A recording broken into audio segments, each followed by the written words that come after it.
자, 인정상의 연말정산 방법이 이건데 요걸 이해하시려면 법인세법이 조금 돼야 되거든요.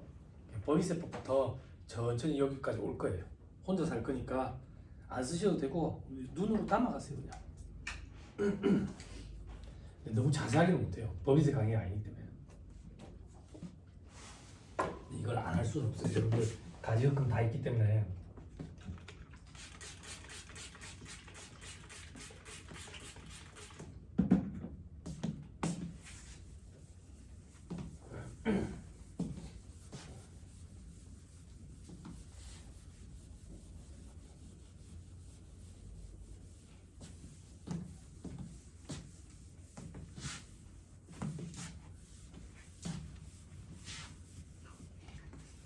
강의 올려봐야 조회수도 나오지도 않는데 보지도 않는구나 이런 생각했어. 근데 하루는 저희 와이프가 오빠 힐링 영상 올려봐. 무슨 힐링 영상인 거야? 고시생도 공부하는데 얼마나 힘들겠어. 우리 집에 개들 있으니까 개들 노는 거 영상 찍어서 올려봐. 그게 조회수가 강의 열심히 준비해가지고 찍어 올릴 필요 없어. 개 영상 사람들이 더 좋아해.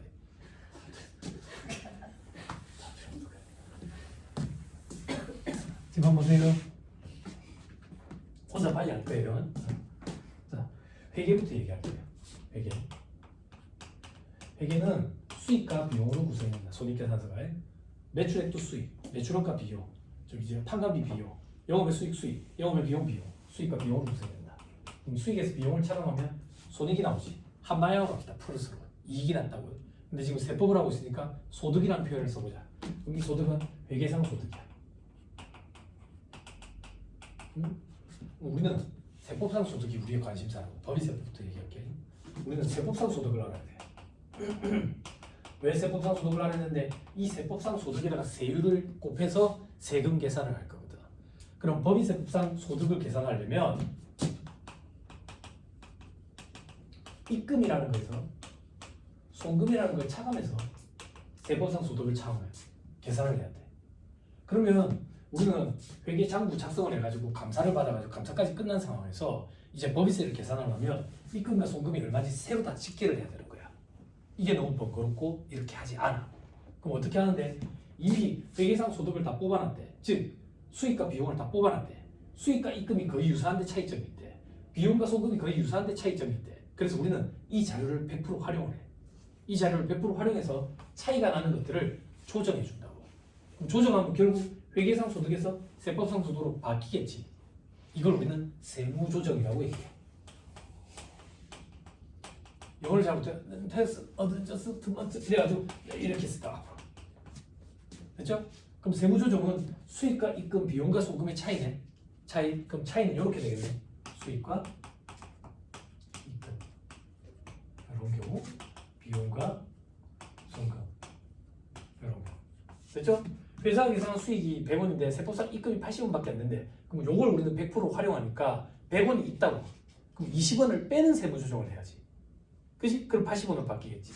그래서 이거 입금 불산입으로 세무조정한다 이렇게 얘기한다고. 반대의 경우는 입금 산입으로 세무조정한다 이런다고. 됐어요? 회사가 계산한 비용이 100원이야. 세법상 송금이 80원이래. 그러면 비용을 빼는 세무조정을 해야지. 근데 비용은 소득을 계산할 때 비용이 커지면 소득이 줄어드니까 비용은 소득을 줄이는 개념이야. 줄이는 비용이 줄어들면 더해야지. 산수 가르쳐 본 적이 없어. 초등학생 가르쳐 본 적이 이게 빼기에 빼기를 하면 더하기 같아. 암기하세요. 그래서 여러분이 빼기에 빼기 하면 이게 여기서 딱 붙는 거야.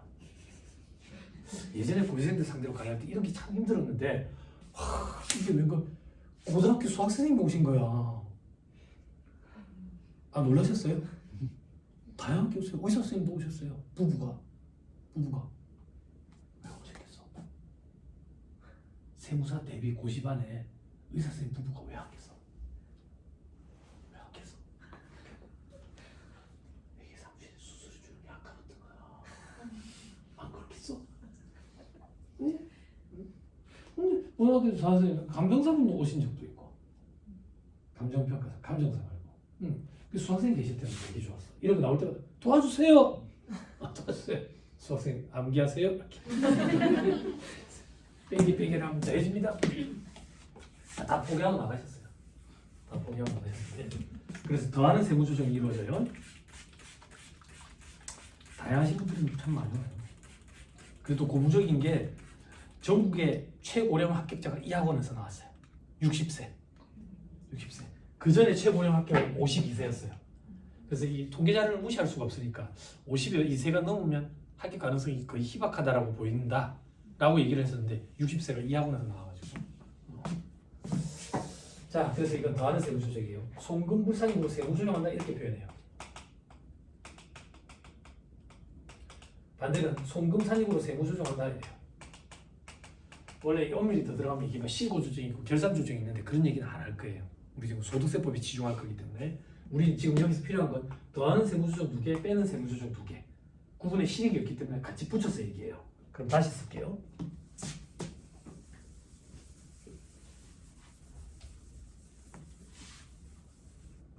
더하는 세무조정 2개. 입금산이 송금불산이. 그리고 송금산이 입금불산이. 이렇게 얘기한다. 이렇게. 지금부터 뭘 할 건데? 잘 보세요. 회사가 회계 자료를 세팅해서 재무제표를 그리고 다음은 또 3월이 됐어요. 3월이 되면 주총이 일어나죠.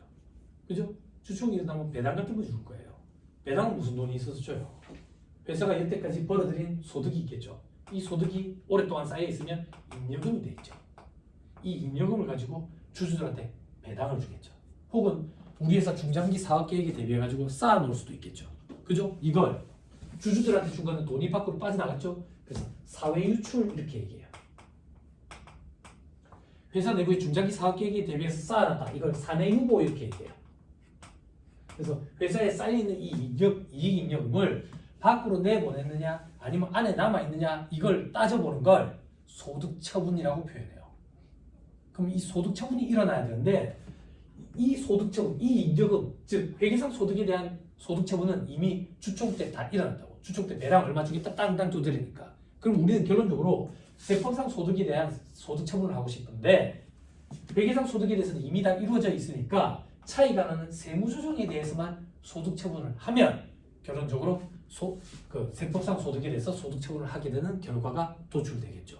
그래서 좁은 의미에서 얘에 대해서 우리는 소득처분을 하는 거예요. 더하는 세무조정 2개, 빼는 세무조정 2개. 됐죠? 자, 우리 회사의 세무조정은 회계와 세법의 차이죠. 회계와 세법의 엄밀히 얘기하면 수익과 이익금, 송금과 비용의 차이가 돈이 밖으로 빠져나갔더래. 그러면 사회유출 이렇게 얘기한다. 아니, 그 차이가 회사 내부에 남아서 자산과 부채의 차이를 일으키고 있더라. 그럼 유보 이렇게 얘기해요. 이것도 저것도 아니면 빈칸으로 냅두기 그러니까 기타 이렇게 얘기한다. 됐어요? 자, 송금산익, 입금불산익에서 올 수 있는 소득처분 두 가지.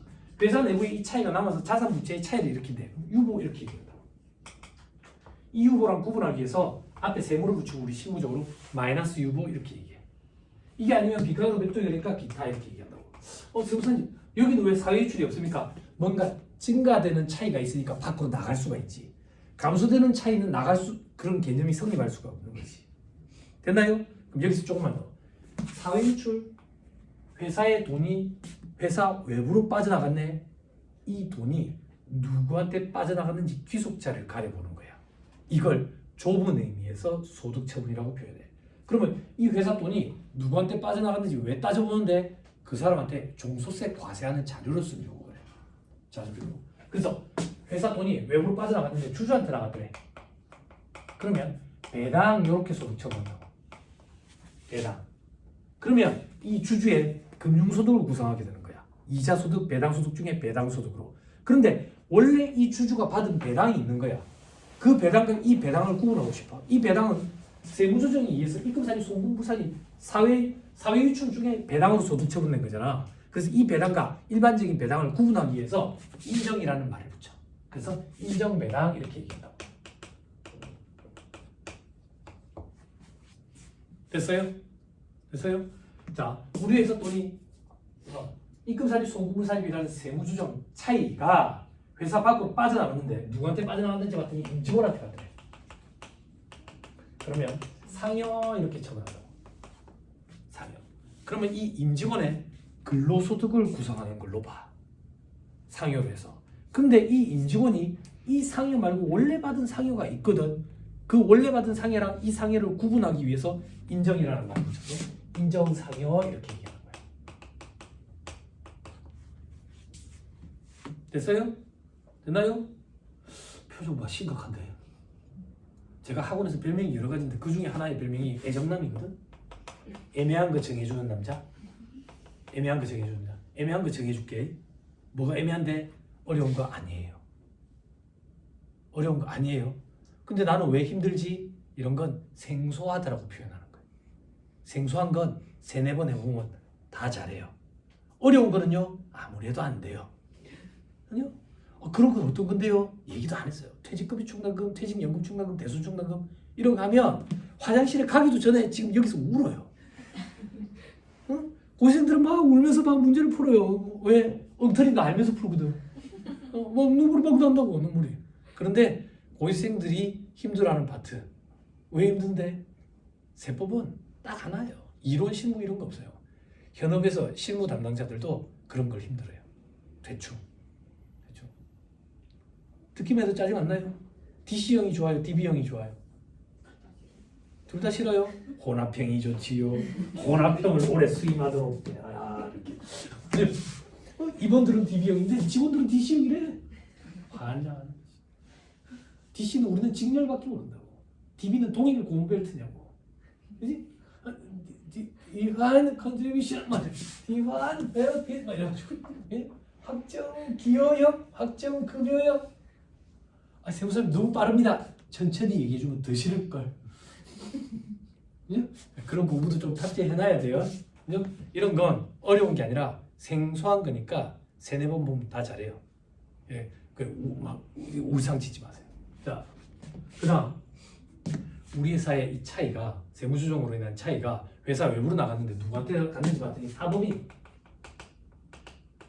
개인 사업자, 국가, 지자체 조합 이런 데 나갔더래. 그러면 기타 사회유출 이렇게 표현해요. 기타 사회유출은 뭔데? 사후관리를 안 할 때 기타 사회유출 이렇게 표현한다고. 사후관리가 도대체 무슨 말인데? 소득의 귀속자가 누군지 따져가지고 중소세를 과세하겠다면서 기타 사회유출은 그런 거 안 하겠다 그 얘기야. 그럼 왜 안 하는데? 우리 회사에 차이 나는 돈이 빠져나갔는데 타법인한테 갔대. 법인세법은 순자산 증가세에 입각해 있기 때문에 내가 이걸 별도로 관리를 안 해도 과세가 될 거야. 개인사업자한테 갔대. 개인사업자의 사업소득은 포괄주의 과세원칙이라고. 내가 관리를 안 해도 어차피 과세가 돼. 국가, 지자체, 지자체조합한테 갔대. 법인세법상 국가나 지자체, 지자체조합은 비과세 법인에 해당해요. 법인세는 과세를 안 해요. 과세 안 하는데 뭐 한다고 사후관리 하겠어요. 그럴 때 기타 사유출. 또 어떤 거? 조세 정책적인 차원에 따라서 그냥 사후관리를 안 하겠다. 이런 것들도 기타 사유출. 제일 대표적인 게 적대비 한도 초과해. 업무무관 자산 등 지급이자 송금을 살입. 송금을 살입하고 기타 사유출. 적대비 한도 초과해. 송금을 살입하고 기타 사유출. 귀속자를 안 가리겠다는 얘기야. 이런 게 기타 사유출. 우리 회사의 차이가 돈이 밖으로 빠져나갔는데 누구한테 갔는데 거래처 사장, 형한테 갔더래. 무슨 관계인데? 아무 관계 없어. 그럴 때 기타 소득 이렇게. 어디 갔어? 그 사람의 기타 소득을 구성하는 걸로 봐가지고 기타 소득을 과세하겠다고. 그럼 일반적인 기타 소득이 있을 거니까 차이가 나니까 인정이라는 말, 요건 관행상 인정이라는 말을 안 붙여요. 그래서 여러분들 소득 자료 명세서에 보면 대괄호에서 인정 배당, 인정 상여, 기타 소득 요래 돼 있지. 왜? 사후 관리를 해야지. 왜 사후 관리하는데? 종소세 과세 대상이라니까. 그래서 소득 자료 명세서에 여러분들이 관리를 하는 거야. 근데 여러분들은 항상 그 소득 자료 명세서에 인정 배당, 인정 상여, 기타 소득 중에 인정 배당에, 인정 상여에 동그라미가 딱 쳐져 있고 그 밑에 보면 대표이사 이름이 적혀 있다고. 그지? 그럼 이제 다시 돌아가자고. 다시 돌아가지고 됐어요? 앞에 3자 달았다고요? 2자예요? 근데 왜 3자랑 똑같이 해요? 그죠? 요즘 2자들은 이런 거 안 써요. 탁 찍고 말지. 네 얼굴이 거슬리니까 좀 옆으로 가 있거라. 사진에 거슬린다. 탁 찍고 만들고. 응? 응? 알겠습니다. 네. 요즘엔 다들 익숙해가지고 처음에 고시생 중에 한 명이 여자애였던 것 같아. 아이패드인가 그걸 갖고 온 거야. 강의하는데 막 필기를 하고 있는 거야. 속이 천불이 나는 거야. 가지고 야, 니 여기다 써가지고 언제 필기 다 하는데? 다 할 수 있는데요. 빨리 하고 있더라고. 야, 예쁘게 써지더라고. 내가 옛날 사람이더라고. 옛날 사람. 응? 근데 이게 또 나이에 따라서 고지식하고 고지식하지 않고 그런 게 아니야. 그 사람 성향이지. 왜? 대학교 1학년인가 2학년이 왔는데 요 맨 앞에 앉았어. 열심히 하고 싶어서 왔겠지. 맨 앞에 앉았겠지. 강의를 하는데 자를 대가지고 줄을 긋기 시작. 그 제가 그때 뭐라고 했는지 알아? 야, 책받침은 왜 안 갖고 왔어? 어? 체크볼 왜 안 입혔어? 이랬던 기억이 나. 어느 청년에 이게 잘 돼가지고 줄 찍고 있는데 우리 한 2페이지 넘어갔다. 속 터지더라고. 들어보세요. 개인기업과 법인기업의 차이부터 시작해야 돼요. 개인기업과 법인기업의 차이. 자, 이렇게 얘기할 거예요. 내가 개인 사업자로 치킨집을 운영을 해요. 치킨집 비하하는 게 아니에요. 내가 오늘 개인 사업자로 치킨집 장사를 내가 치킨을 팔았어요. 그리고 내가 경비 쓸 거 썼어요. 그럼 주머니에 남은 거 순수하게 내 소득이에요. 요게 10만 원이 남았다고 볼게요. 집에 가는 길에 오랜만에 친구를 만났어요. 술 털어놓았다고 10만 원치. 아무 문제 없어요. 아무 문제 없어요. 자, 법인 형태로 제가 치킨집을 운영을 해요. 그럼 나는 법인의 대표이사예요. 법인의 대표이사로서 치킨집을 운영하는 이 법인이 오늘 하루 동안 팔고 쓰고 해서 남은 소득이 10만 원이에요.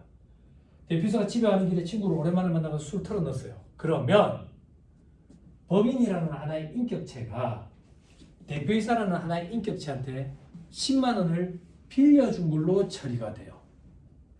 요게 가지급금이에요. 회계에서 말하는 가지급금과 세법에서 말하는 가지급금은 개념의 차이가 조금 있어요. 회계에서 말하는 가지급금은 이런 개념이에요. 아침에 대표이사님이 출근을 했는데 술 냄새가 풀풀 나. 술 냄새가. 경리 담당자한테 가서 이러는 거야. 대표이사가. 금고해가지고 20만 원 갖고 와봐라. 대표님 어디 쓰시게? 내가 니한테 그런 것까지 얘기하더라. 갖고 오라면 갖고 오지. 니는 책상에 화장실 옆으로 가겠다 진짜. 갖고 오면 갖고 오지. 그럼 일단 갖다 줘야 된다. 근데 돈이 나갔지. 분기를 끊어야 될 거 아니야. 그럴 때 가지급금 이렇게 쓰는 거야. 근데 이 대표가 이사가 점심을 잘못 먹고 들어와가지고 희희낙낙 웃는 거야.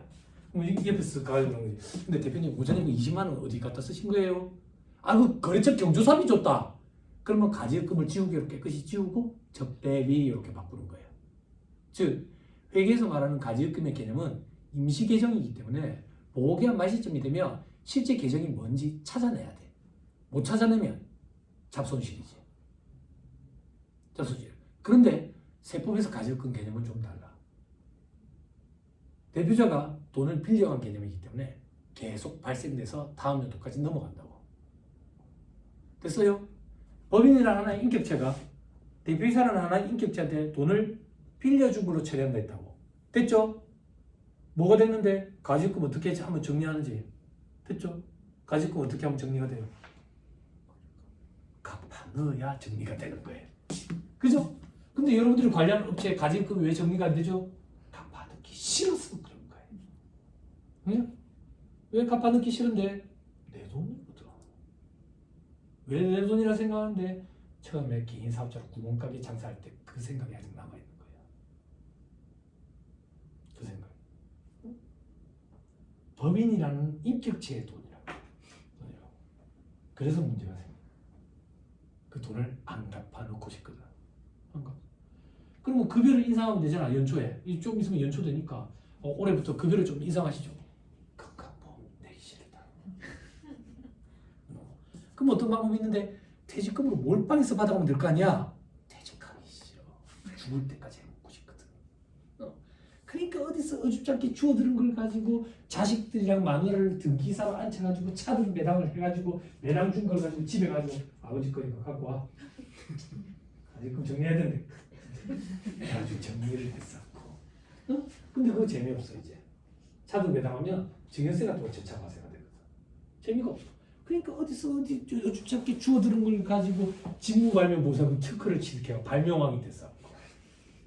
어디서 어줍잖게 주워들은 게 있어가지고 자기 주식이라는 걸 취득해서 계속 보유하고 있다가 국세청에서 지금 소명하라고 했으니까 머리가 아프고. 됐죠? 뭐가 됐는데? 가지금 어떻게 하면 정리된다고요? 됐죠. 됐죠? 그거 말고는 없어 그런 거. 물론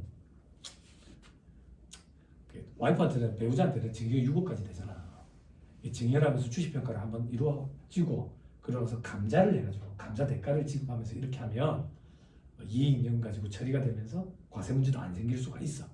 근데 그게 10년에 6억이야. 그거 말고는 안 돼. 그런 방법은 존재하지 않아. 일반 기업체에서 오셨댔죠. 회계 담당자, 인사 담당자 됐죠. 가질금 어떻게 하면 정리된다? 갚아 넣어야 돼. 갚아 넣어야 돼. 응? 언제까지 갚아 넣어야 되는데요? 만약에 대표이사가 잘려가서 집에 가면요. 잠깐 깜빡할 뻔했네. 가질금이 좀 있었는데 가질금 갚아 넣어야 된다고 얘기한다. 그때 대표이사가 그러겠지. 이게 너를 이빨 빠지고 호랑이로 하나? 어? 너는 책상 화장실 옆이야. 그러면 안 갚을 거 아니야. 그때 입금 살인하고 상해 처분하는 거지. 전부 다 근로소득 과세된다. 근로소득. 됐죠? 됐죠? 또 죽을 때. 왜? 혹시 알아? 법인의 업무용 승용차 규정이 있잖아. 벤츠 S클래스 검은색을 샀다고. 2억짜리. 한 해 감가상각비 얼마 인정돼요? 1,000원. 감가상각비. 빨리 암산해봐요. 2억짜리 차. 몇 년 동안 감가상각 해야 돼요? 몇 년 동안 감가상각 해야 돼요? 2억 800만 원씩. 25년. 그 전에 대표이사 먼저 죽지. 안 그래? 차 감가상각 하기 전에 지가 먼저 죽지. 안 그래? 10년이 되는 시점까지 남아있는 감가상각 한도 초과에 상각 부인액은 전액 다 소금 인정해준다라는 규정은 없어졌어요. 계속 가는 거예요. 계속 없어지게 됐어요. 25년 그 전에 현명한 겁니다. 자, 다시 들어보세요. 그러면 가지급금은 결국 법인이 대표이사한테 돈을 빌려준 게 가지급금이네. 법인이랑 회사는 같이 먹고 살거든. 이런 사람들을 특수관계가 있다라고 표현해. 특수관계인에 대한 업무와 관련 없이 지급한 가지급금, 특수관계인에 대한 업무무관 가지급금 이렇게 표현한다고. 법인세법상 특수관계인에 대한 업무무관 가지급금에는 불이익이 4가지가 있다고. 4가지. 대손충당금 설정도 못해. 우리 1%꼭 파는 거 있지? 그거 설정 대상에서 배제돼. 그리고 혹시나 대표이사한테 돈을 못 받게 돼가지고 대손 처리하지? 송금 인정 안 돼. 대손 처리 필요 없어. 평가 손실, 감모 손실, 감액 손실, 손상차손, 계정 감목 상관없어. 전액 다 송금 불산입이야. 또 지급이자 송금 불산입이라는 걸 한다고. 차입금을 빌려와서 이자 비용이 발생해. 회사를 운영하는데 차입금이 없을 수가 있어. 무조건 있지. 그럼 이자 비용도 무조건 있지. 그지? 업무와 관련돼 있으니까 송금으로 인정돼야지. 근데 차입금을 빌려와서 대표이사 가지급금을 빌려줬네. 그 비율에 해당하는 이자만큼은 송금으로 인정해주지 않겠다. 이게 업무 무관 자산 등 지급이자 송금 불산의 규정이라고. 마지막 지금 얘기하고자 하는 거 인정이자라고. 인정이자는 뭔데? 대표이사가 법인 말고 은행에서 돈을 빌려왔으면 이자를 줬을 거라고. 근데 법인에서 돈을 빌려오니까 낮은 이자율 혹은 극단적으로 하자 이자를 안 줬지. 이자를 안 줬지. 그러면 대표이사가 이자를 준 걸로 보겠대. 즉 법인 입장에서는 이자를 받은 걸로 보겠대. 그래서 그 이자 금액만큼을 입금 살입하는 거야. 근데 입금 살입했는데 돈이 없지. 왜? 대표이사가 갖고 간 걸로 보는 거야. 그래서 입금 살입하고 상해 처분한다. 됐어요? 됐나요?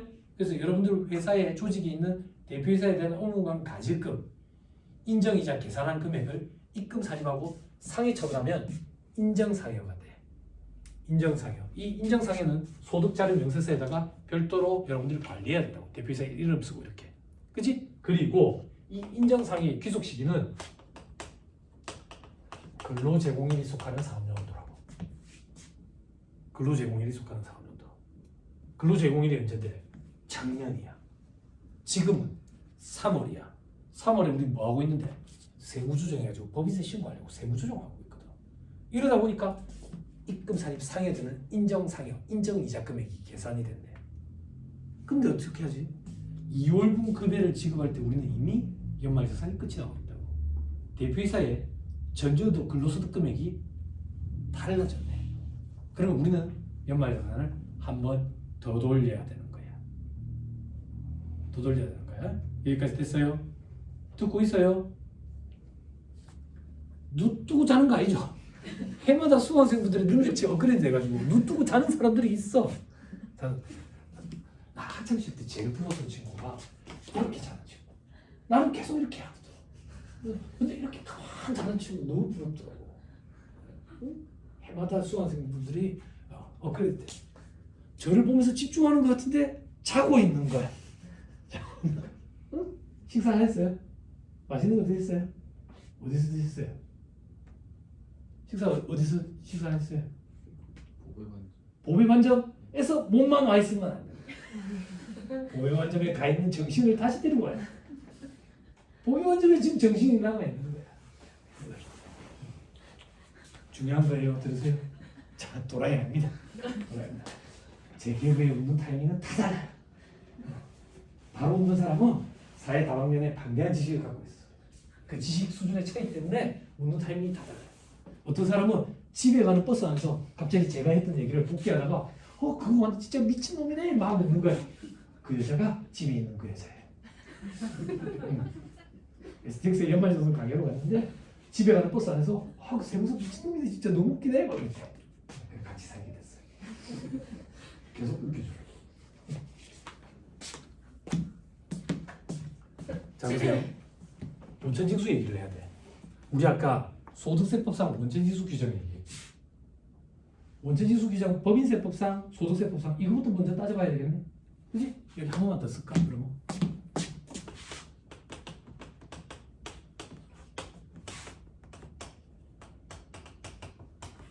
그지? 그지? 법인이 대표이사한테 이자를 받은 걸로 보면 되지. 그런데 법인 내에 돈이 없네. 대표이사한테 상여를 준 걸로 보면 되지.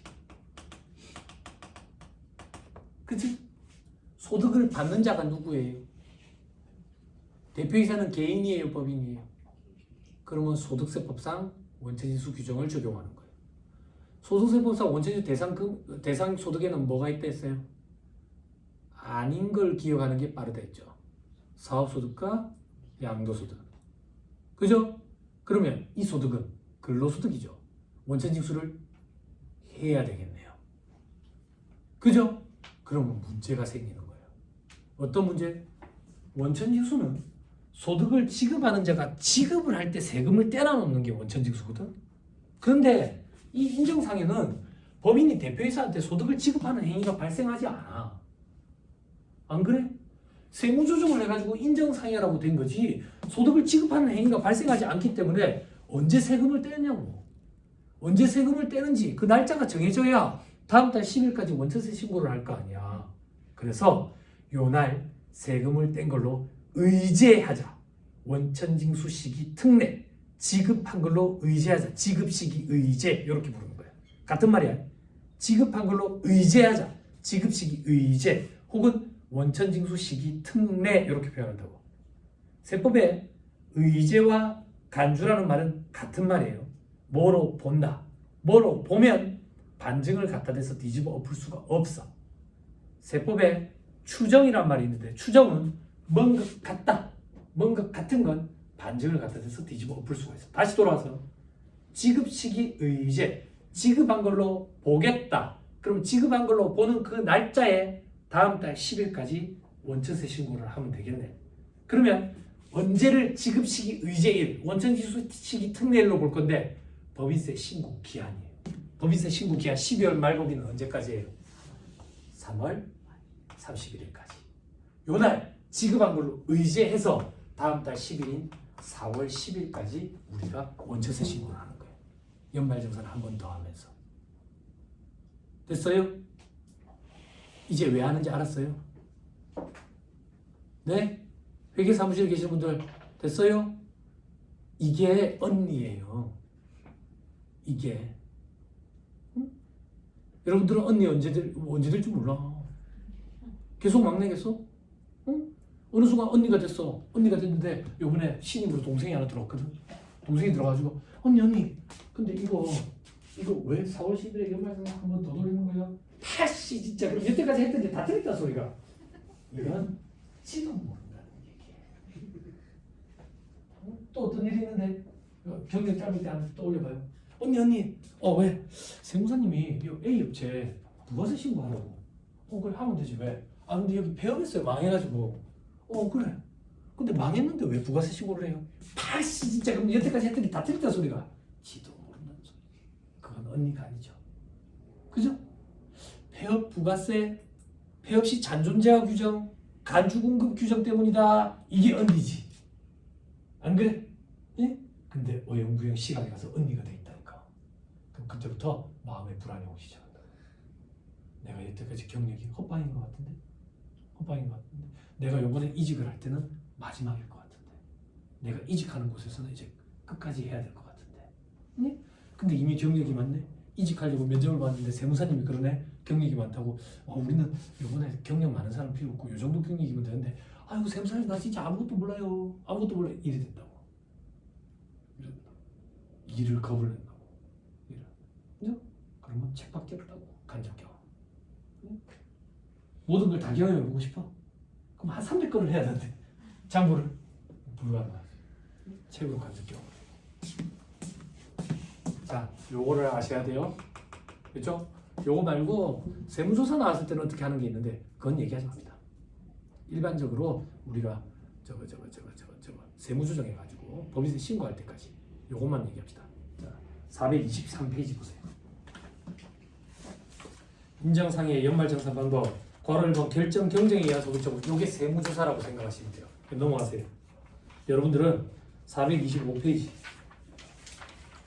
괄호 2번 법인세 신고, 수정신고에 의한 소득처분.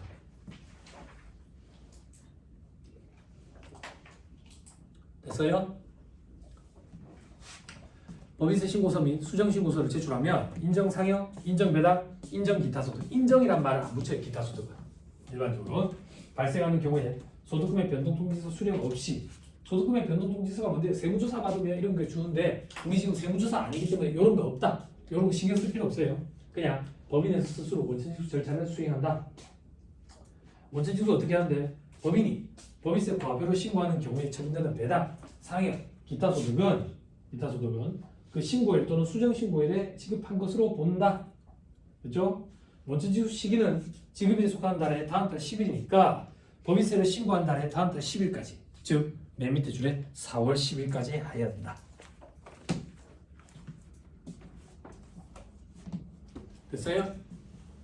그죠? 자, 밑에 반가르상무 귀속 시기 돼 있죠? 그죠? 표에 인정 상해만 한번 봐보세요. 근로 제공일이 속하는 사업료들이 귀속된다. 됐죠? 그죠? 자, 귀속 시기 사례 돼 있네. 자, 저 밑에 반가르 4번 종합소득 수정 신고 돼 있죠? 그죠?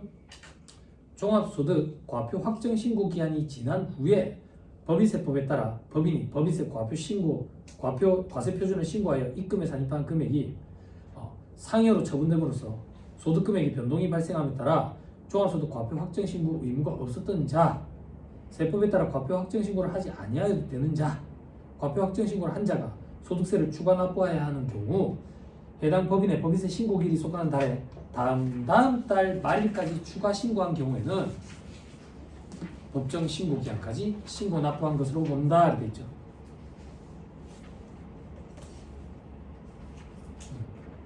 자, 이렇게 생각하시면 돼요. 여기에 연말정산 한 번 더 돌린다 했죠. 4월 10일까지. 그 사람에 대한 종소세 신고는 어떻게 할 거냐 이거야. 종소세 신고 뭘 어차피 연말정산으로 끝나는데 타소득이 있으면 어떻게 할 거냐. 타소득이 있으면 그러면 다음 달 말일까지 다음 달 말일까지. 그 전에 종소세 신고 기한이 있으면 종소세 신고 기한까지 하면 돼. 그죠? 그죠? 그렇게 생각하시면 돼. 그럼 다음 달 말일은 기억하지 마세요. 소득금액 변동통지서 수령했을 때, 세무조사 받았을 때.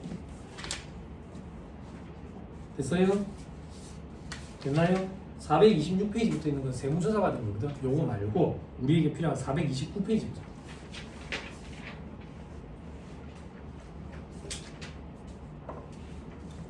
법인세 신고와 소득처분이 돼 있죠? 그죠? 각 주식회사는 2024년 귀속 법인세 신고할 때 업무용 수익자 세무조정 사항이 발생했네. 그지? 왜 발생했겠어? 저그 집 애 어린이집 데려다 줄 때 타고 다녔겠지? 주말에 주차가 돼 있는데 어린이 대공원 앞에 주차가 돼 있네. 응? 초록색 번호판을 달고 말이야. 우리 집 앞에 있는 웨이본 커피에 그 주차가 돼 있는 거야. 응? 그 개구리색 초록색 번호판을 왜 그걸 도입을 했을까? 왜 도입을 했을까? 왜 초록색일까? 왜 초록색일까? 부끄럽게 하려고? 아, 저도 그렇게 생각했거든. 그렇게 생각했는데 지난주에 저희 동네에 그 유명한 커피숍이 하나 있어. 람보르기니가 왔는데 초록색 람보르기니가 왔는데 잘 어울리더라. 이질감 없이. 그런 경우도 있더라. 이질감이 없어. 일치감이 없어. 부작용이 8천만 원이 넘는 거. 그래서 지금 국세청에서 조사하고 있는 거 알고 계시죠? 그죠? 구체적으로 어떤 방법인지 모르겠는데 뉴스 기사에 자꾸 뜨니까 이게 만약에 벤츠 S클래스다. 벤츠 S클래스 1억 4천부터 시작이거든. 근데 대표이사들이 1억 4천 시작하는 엔트리 트림을 사지는 않을 거야. 또 한 2억 정도는 줄 거라고. 근데 8천이 넘으면 뭐 깨구리색 연두색을 붙여야 되니까 부끄러우니까 현금을 일부 결제를 하고 나머지를 해가지고 8천에 합니다. 그럼 말이 안 되잖아. 근데 연식을 조정하라. 연식 어떻게 조정하는지 모르겠지. 아니 8천이 안 될 수가 없잖아. 그 좋은 차가 연식을 어떻게 조정하라. 그런 방 그래 국세청에서 지금 법인 차량으로 등록됐는데 이거하고 연두색 번호판이 아닌 거예요. 전수조사. 업무연수차 있어요? 여러 대예요. 제일 좋은 차가 뭐예요? 네? 뭔데 기준?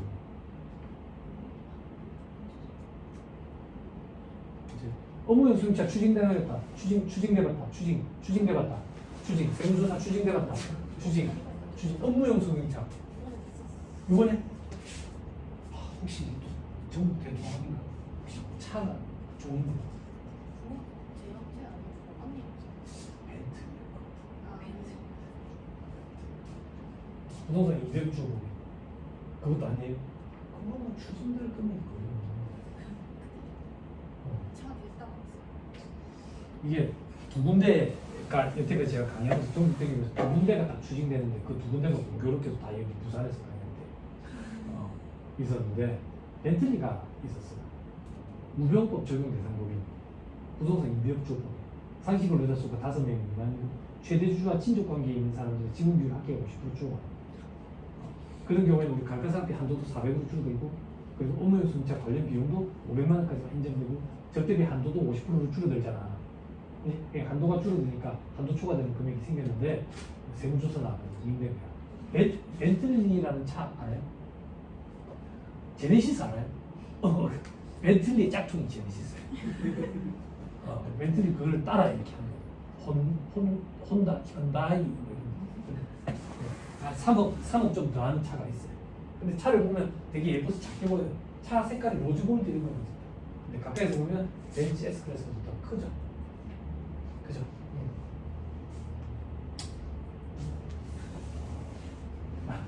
왜?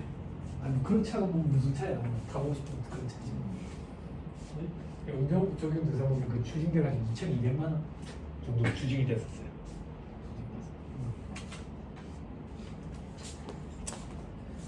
자, 아무튼 여기 세무조정 내역 볼게요. 차 번호 있고요. 그죠? 차 번호 이러면 참 좋겠네요. 자, 업무연수차 관련 비용 2,500 썼대요. 그죠? 업무 사용 비율 80%랍니다. 80%. 그럼 80%를 초과한 거 20% 500만 원이죠. 송금불산입하고 대표이사가 타고 댕기네. 상해 처분됐겠죠. 그죠? 됐죠? 자, 기존 소득은 총 금액이 6천이 있었대요. 6천. 됐죠? 됐죠? 그래가지고 업무용순자 관련 비용에 돼가지고 상여금 500만 원을 입금 산입하면서 이 사람이 세율 구간이 뭐 몇 프로 있었는지 모르겠지만 추가로 원천징수해야 될 세액이 40만 원이라고 가정을 해놨네요. 됐죠? 자, 밑에 보면 소득금액 조정 합계표 되겠죠? 그죠? 예, 과목이 보니까 업무용순자가 되겠죠? 그죠? 요거는 이렇게 설마 가봐 끄면 죽고 이 우리 소득금액 조정 합계표에 과목을 쓸 때 이 과목은 꼭 뭘 써야 된다 이렇게 법적으로 정해진 건 없어요. 정해진 건 없는데 제가 강의할 때 많이 하는 얘기인데 손가락이 6개인 나라에서는 5개가 비읍시옷이거든. 그래서 대부분 많이 쓰는 걸 쓰는 게 안 좋겠어? 그지? 제 강의를 듣고 예전에 그런 사람도 있었어요. 세무사님 계정 과목은 중요하지 않다면서요? 제가 계정 과목은 중요하지 않다고 얘기해요. 차를 샀어. 왜 차에 운만 보고 달아야 돼? 똥차라고 달면 안 돼? 괜히 쓰잘데기 없이 사가지고 돈만 들어가는 차 이렇게 달면 안 되느냐고. 부끄럽잖아. 재무제표를 다른 사람이 볼 때 부끄럽잖아. 안 그래? 그래서 그렇지. 그랬더니 어떤 사람이 계정 과목 중요하지 않다면서 그래가지고 경비를 싹 다 하나로 뭉뚱그려가지고 회계사무실에서 있을 때 퇴사한 사람이 그래가지고 소명하라고 왔는데 새로 들어온 직원이 난감해 하는 거야. 그래서 자료는 있으니까 한번 검토해보라고 했는데 숫자는 맞아. 숫자는 맞아. 그 전에 있던 그 언니가 경력이 많은 언니였는데 얼굴 끼고 그래가지고 11월 31일자로 가만 모르는 거예요. 왜 그랬는지 모르겠지만 아무튼 그래. 그래서 근데 계정 과목은 일반적으로 재무상태표 계정 과목을 써요. 일반적으로 재무상태표 계정 과목을 써요.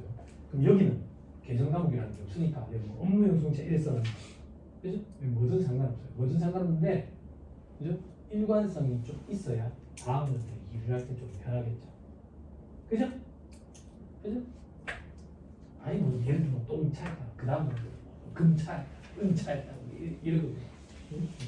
자 밑에 혹시 경력 짧으신 분들 때문에 여기 소득금액 조정 합계표 밑에 이 표는 또 별도의 표야. 별도의 표인데 이 부분만 이 사람이 잘라가 붙여놓은 거야. 원래 한 페이지씩 되는 거야. 그 밑에 표가 소득자료명에서 그죠? 인정상에 동그라미 쳐놓은 여러분들은 서식을 찾아보면 여기에 동그라미가 쳐져 있을 거예요. 이렇게. 그리고 밑에 인정상에 이래가지고 사람 이름 있죠? 사람 이름이 여러분 조직의 대표일 거예요. 응? 근데 세무사님 궁금합니다. 대표 말고는 가지금이 발생하는 경우가 없나요? 있죠. 근데 항상 대표던데요? 네, 안 빌려주니까 그렇죠. 그죠? 그럼 그런 거는요. 직원들한테 월급 가불해 주는 거는요. 요즘 시대가 어떤 시대인데 가불을 합니까? 마이너스 통장을 쓰지. 가불은 많이 하더라고요. 지금도 가불은 많이 해요. 그건 업무만 가지금을 보지 않아요. 불이익 없어요. 근데 아까 제가 그 얘기했죠. 주택 구입자금, 주택 이사자금 대여에 그건 여기 들어가야 돼요. 그렇죠? 근데 그런 회사가 없어요. 그게 좀 안타깝죠. 여기 제조업체라고 말씀하셨잖아. 그죠? 그런 거 좀 건의 좀 하세요. 그럼 회사에 이제 회사에 그 우수인력들이 막 몰릴 거라고. 제가 예전에 여담삼아 말씀드리면 함안이라는 지역 있죠. 함안이라는 지역에 BHI라는 회사가 있어요. 좀 커요. 그 회사에 초대받은 강의를 한 적이 있어요. 8시간짜리 강의. 8시간짜리 강의를 하러 갔는데 여기는 스카이 출신들이 대부분인 거예요. 그래서 왜 이렇게 서울대 연구소 출신이 많지 했는데 연봉이 동종업계들이 차원에 있는데 동종업계의 1.8배에서 2배인 거야. 우수인력을 유치하라고. 거기다가 우수인력을 유치하려고 대표자가 돈을 벌면 그 회사가 함안에 주변에 논밭도 아니야. 그냥 황무지야. 강사 왔다고 점심 사준다는데 점심을 차를 타고 30분을 나갔어. 그래서 30분 나가가지고 먹은 게 그 진주냉면인가 그거야. 그 냉면에 고기 넣어주는 거. 육전 넣어주는 거. 정말 내가 또 아무튼 감사하게 잘 먹었지. 아니? 아무튼 거기 가는 데를 황무지인데 대표이사가 돈을 벌어서 원룸을 자꾸 지어 주변에 직원들한테 사택 기숙사로 주는 거야. 기숙사 생활 해보시면 회사 기숙사 보통 아파트 같은 걸 임대차 계약을 했잖아. 34평짜리 아파트. 그지? 그러면 좋지 않아? 6명이서 같이 써. 6명이서. 그럼 내 장소는 화장실이야. 거실은 공용 쓰레기장이야. 근데 월급 받았으면 20%인데 엄청나게 큰 혜택이야. 그리고 뒤에 회사 뒤에 닭장이 있어. 그거 진짜 복지 차원이네. 복지 차원이라고 하겠죠. 진짜 직원들이 이용해. 여긴 단점이 없나? 단점이 안 보이더라고. 왜? 또 뭐가 좋은데? 복장 자유예요. 복장이 자유예요. 근데 여직원들이 너무 좋아하는 거예요. 남직원들은 넥타이 하나만 바뀌어도 셔츠를 어제 똑같은 셔츠를 입어도 넥타이 하나만 바뀌어도 갈아입은 느낌이 드는데 여자들은 블라우스, 치마 다 바꿔야 되니까 옷값이 많이 들어. 그리고 이거 저기 분도 찍어 발라야 되지. 그러니까 돈이 많이 든다. 돈이 많이 든다. 근데 유니폼도 아니고 유니폼 싫잖아. 아침에 예쁘게 빨간 코트를 입고 왔는데 회색 유니폼을 자꾸 입히는. 안 그래? 나는 현장에서 일도 안 하는데 K2 신발을 입고 신는 줄 알고 발바닥 못 들어가는 거 싫잖아. 복장이 작은 거야. 그래서 와 진짜 대박이라고. 교육당선자가 나를 안내하라고 걸어오는데 어린애가 걸어오는 줄 알았어. 모자를 쓰고 와서. 과장이라는 거야. 그래서 너무 부럽다고 그러니까 그 사람이 나한테 그러는 거야. 부작용이 있습니다. 왜 어떤 부작용이 있는데요? 여직원들이 여름 되면 핫팬츠 조리를 찔찔 끌고 와요. 그게 부작용이 아니죠. 그럼 복장 자유를 하면 안 되죠. 자유라고 했잖아요. 자유. 근데 다 좋지는 않아. 한 가지 단점이 좀 있긴 해. 회사가. 이 회사의 문화인데 새벽 5시에 구멍을 하는데 하만에 그걸 차린 이유가 그 대표이사가 거기가 고향인데 그 지역을 발전시키고 싶어서 거기에 했대. 아침에 구보를 할 때 대표이사 자택 앞으로. 그래서 열애 인원이요. 열애 인원이 왜 없어? 과장급부터는 열애하겠죠. 그거 하나가 전 세계 최고예요. 좀 비슷한 회사가 창원에 있죠. 위아 알죠? 위아. 예전에 기아중공업이 망할 때 임직원들이 퇴직금을 반납하고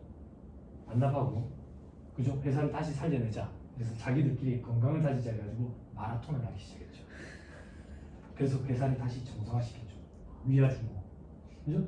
그래서 그 회사는 그게 문화이기 때문에 신입사원 입사를 하면 1년인가 반년 내에 마라톤 하프 완주증을 제출해요. 그래서 오후 4시쯤 되면 그 회사 근처에 전부 빤스 입고 뛰는 거지.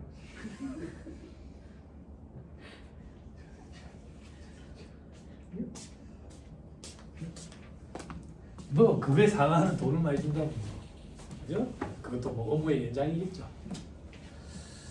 자, 그래서 소득자료명세서에 보니까 이렇게 돼 있고 다음 페이지.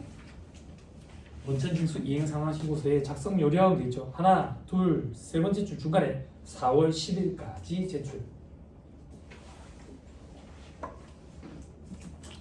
자, 어떻게 생겼는데 밑에 보니까 원천징수 이행상환신고서에 여러분 잘 따라와야 돼.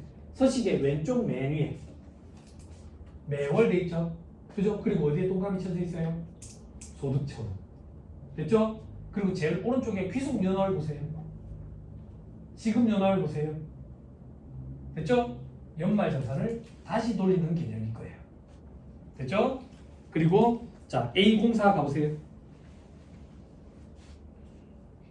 인정사항의 금액만 갖다 쓰는 거예요. 됐죠? 그리고 원천징수세액 갖다 쓰고. 됐습니까? 됐죠? 자 다음 페이지. 요즘에 책들이 이렇게 잘 돼 있어요. 보시면서 하는 게 큰 지장 없죠. 테크닉적으로. 그죠? 요즘에 책들 다 잘 돼 있어. 알짱 그냥 깨끗하고 눈에 피로가 좀 덜한 거. 그런 걸로 골라서 보면 돼요. 자 다음 페이지. 지급면세서 제출. 지급면세서. 자 밑에 근로소득 지급 명세서 돼 있죠. 그죠? 근로소득 지급 명세서 보니까 저기 보니까 6,500 그죠? 숫자가 두 개씩 쓰여져 있죠. 두 개씩 쓰여져 있는 이유가 뭐냐면 위에 게 바로 잡는 거고 밑에 게 처음에 했던 거고.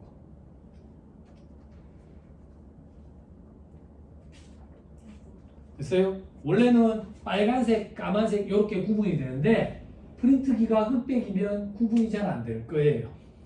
그래도 흑백이더라도 음영의 차이 때문에 조금 구분이 되긴 해요. 진하기 차이 때문에. 그리고 저 밑에 보면 동그라미 15번의 인정사항이요.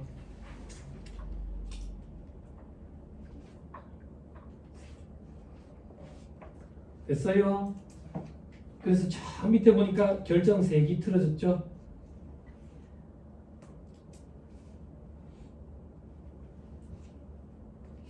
됐습니까?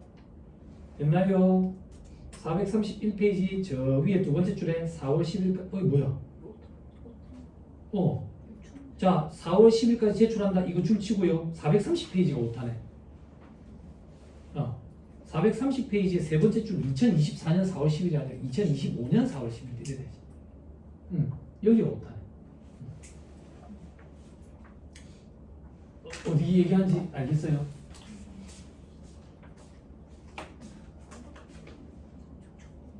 여기가 2025년 4월 10일. 여기도 2025년 4월 10일 같이 한다 이렇게 생각하면 돼요. 네. 됐죠? 어디 하는지 손으로 짚어드렸어요. 그죠? 배려남이죠? 독설가 아니에요. 됐습니다. 넘어갑니다. 네, 뒤에는 말로 조직해요. 기타의 연말정산에 사업소득 연말정산 돼 있죠? 해당사항 없을 거예요. 됐죠? 혹시나 보험 모집인 방문 판매는 있어요? 없어요? 보험하는 사람들 없어요? 관련 업체 없어요? 또 해볼까요? 아메이에서 뭘 사야 돼요? 아메이 치약. 치약. 아메이 하는 데 있어요? 없어요? 애터미 있어요? 너는 모를 텐데 애터미를 어떻게 알았을까? 애터미 칫솔 뭐가 부드럽지. 애터미에서 나오는 감자라면이 참 소개 부담이 없어요. 소개 부담. 그렇지만 딜라시 얼굴은 부을 거예요. 그죠? 라면 좋아하세요? 안 좋아해요? 오늘 라면 안 먹고 싶은 밤에 식초를 한 숟갈 넣는데 그게 라면 맛이 그대로네. 그대로네. 그런데 혈당 조절을 해준대. 그지? 요즘에는 유튜브가 선생이라 유튜브에서 라면 끓이는 것도 가르쳐주고 엊그저께 유튜브 보면서 수육도 해먹었다. 유튜브에서 흑백 요리사의 수육 레시피 이래 가르쳐준다. 싸마트가 남는 거. 자, 사업소득 연말정산 그런 사람들 연말정산 그런 사람들이 뭔 말인데 여기 소장이 있잖아. 소장이 연말정산을 해줄 수도 있고 안 해줄 수도 있어. 연말정산을 해주면 연말정산을 하고 연말정산을 안 해주면 이 사람들이 각자 개별적으로 종수세 신고를 해요. 허벌라이프, 디톡스 이런 것들이 있죠. 또 종교인 소득 연말정산 돼 있는데 종교인 소득은 해당 사항은 없을 거예요. 그죠? 종교인 과세에 대해서는 벌써 몇 년 됐는데 처음에 종교인 과세 얘기가 있을 때 막 점집을 하는 사람들이 이제 우리 과세 낸단 말인가 세금 낸단 말인가 뭐 그런 얘기를 많이 했는데 그런 사람들을 과세하려고 나온 게 아니죠. 그죠? 통도사 놀러 가보셨어요? 통도사 식사도 하셨어요? 아 그래요? 봄에 가보세요. 차 끌고 가지 말고 입구에 차단하고 걸어가시면 봄에 통도사에 진달래 많이 펴요. 요즘에 진달래 보기 힘들거든. 철쭉이 많지. 왜 철쭉이 많아? 화려해가지고. 진달래 허벌나게 펴. 아무튼 그 통도사에 가면 식당이 4개가 있어요. 커피숍도 몇 개가 있고요. 그리고 통도사 안에 떡방앗간이 있어요. 그러면 이건 기업체다. 기업체다. 그래서 기업체에 일하는 직원들처럼 과세하자라고 나온 게 종교인 과세예요. 종교인 과세. 뭘로 과세하는데? 기타 소득으로 과세해요. 근데 기업체처럼 봐가지고 직원들처럼 봐가지고 근로소득처럼 봐서 근로소득으로 원천징수를 하면 근로소득으로 봐버려요. 그럼 연말정산도 하는 거예요. 그래서 대부분 다 근로소득으로 봐버려요. 즉 일반 기업체에 일하는 사람이랑 똑같이 합작은 비과세 규정도 똑같고요. 10대 비과세, 자금운전 보조금 비과세 다 똑같아요. 다 똑같아요. 그렇게 얘기하고 이건 끝낼 거예요. 됐지요? 됐습니다. 자, 쉬었다가 우리 아까 중간에 넘어온 그쪽으로 다시 가서 얘기를 하시죠. 83페이지였네요. 쉬었다 가시죠.